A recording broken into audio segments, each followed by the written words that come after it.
kita menggabungkan mazhab. Yang pertama dulu ya.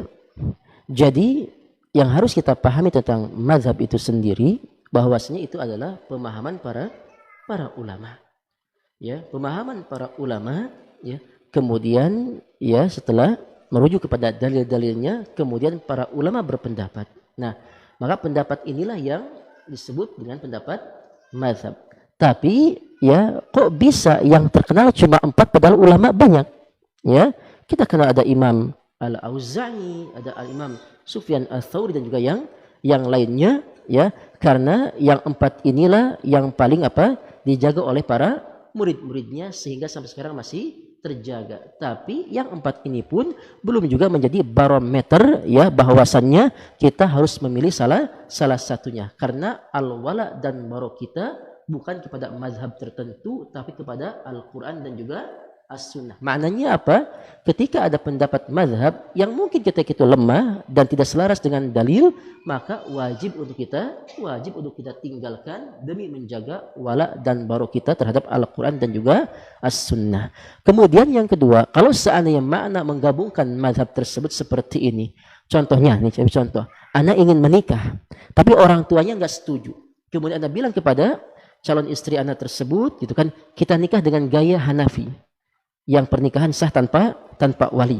Nah, kemudian anak ingin bermain musik, ya. Kemudian pas dilihat di antara para ulama mazhab yang terkenal enggak ada. Tapi kita pakai mazhabnya Zahiri. Ada ya pendapat daripada ya Al-Imam Ibnu Hazm yang membolehkannya. Akhirnya apa? Yuk di musik kita jadi Az-Zahiri gitu kan. Nah, kemudian masalah apa lagi kita ya? Masalah terus seperti itu. Nah, kalau seandainya menggabungkan mazhab dalam rangka mencari rukhsah, pendapat-pendapat yang ringan atau pendapat-pendapat yang lemah, ya, maka ini pernah disebutkan oleh guru kami namanya Ustadz Muhammadun Diribiyah, hafizahullah taala. Guru kami waktu belajar Bidayatul Mujtahid wa Nihayatul Muqtasid, itu fikih perbandingan 4 mazhab. Akhirnya apa kata beliau? Kalau seperti itu namanya madhabus syaitan gitu. Ya. Ingin mudah cari di sini, ingin mudah cari di sini, ingin mudah cari di sini, ingin mudah cari di sini ya. Contohnya kalau masalah musik anak pakai pendapatnya Imam Fulan, kalau masalah ini pakai pendapatnya Imam Fulan. Sebenarnya dia nggak sedang beragama, ya. Dia sedang mencari hawa nafsunya itu sendiri, kemudian mendomplang perkataan para ulama, ya. Jadi kalau seandainya itu yang dimaksudkan, maka itu diharamkan, talfiq namanya. Ya, namanya apa?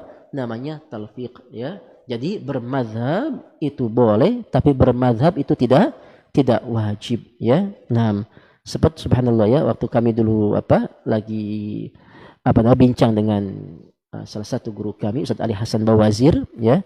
Sekarang beliau ketua umum di perhimpunan Dewan Fatwa Perhimpunan Al-Irsyad, ya.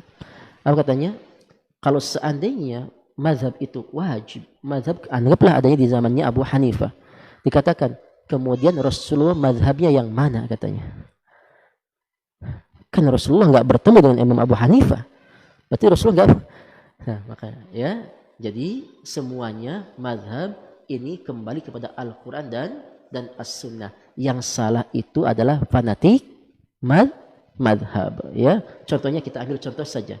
Kalau seandainya di Indonesia, contohnya madhab yang paling masyhur madhabnya Syafi'i, ya. Tapi antum tahu nggak bahwasannya adzan yang kita lakukan itu bukan adzannya Syafi'i.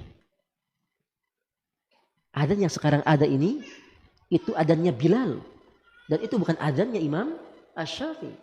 Adapun ya adzannya Imam Asy-Syafi'i itu adzannya dari riwayat Abi Mahdzur, ya.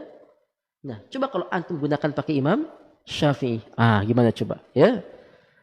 Kalau antum mazhabnya Syafi'i, nggak boleh tahlilan, ya, kumpul-kumpul setelah kematian itu nggak boleh, ya. Kalau antum mazhabnya Syafi'i, ya, maka pendapat yang kuat dari mazhab Syafi'i, salam setelah salat cuma 1 kali salam, assalamualaikum warahmatullah. Ditunggu kan nggak ada, padahal cuma 1 kali salam, ya. Kalau seandainya mazhabnya Syafi'i, cadar wajib, ya. Nah, sementara kita di Indonesia mazhabnya Syafi'i perempuannya nggak bercadar, ya. Tuh, itu contohnya. Kebanyakan kita sebenarnya hanya menisbatkan diri, tapi kebanyakannya tidak paham akan pendapat daripada Al-Imam Asy-Syafi'i itu sendiri. Jadi kalau seandainya maksud dari menggabungkan madhab sesuai dengan hawa nafsunya, itu namanya talfiq, ya, dan itu diharamkan, itu tidak boleh, ya. Guru kami mengatakannya madhab syaitan. Babat TV Sunnah, belajar agama baru alim.